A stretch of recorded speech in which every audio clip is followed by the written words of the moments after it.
As a man, there's nothing wrong with having boundaries with women. When I was younger, there were a lot of experiences in my dating life that left me quite confused. For example, I'd be dating a girl and she'd be texting other guys, or she'd do something like she'd want to go out to, a frat party or something.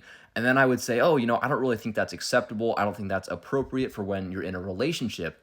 And the reaction would be, oh, well, you're being insecure, and if you're a real man, then you would let her talk to other guys. If you're a real man, you would let her go out to the club without you. But I think saying that a man is insecure for having boundaries, for having standards, for how a woman treats him, is just not the right way to approach things. And there's a few reasons for that. Number one, there are some things that when you're in a relationship are acceptable and some things that aren't. There are certain boundaries that you just shouldn't cross. And I think texting people of the opposite sex is a great example of one of those. And if something that your partner does feels wrong, it shouldn't just be immediately labeled as insecurity. That just doesn't feel right. But also, the way you communicate it is extremely important. For example, if a girl's gonna cross your boundary, you don't tell her, oh no, you can't do that, or I'm gonna break up with you, because that's controlling. The fact of the matter is, she has a right to do whatever she wants. She's her own person. But the way you communicate it is, hey, this is what I'm expecting in a relationship. And if you want to be my girlfriend, that's what I'm going to expect. And if she doesn't want to treat you that way,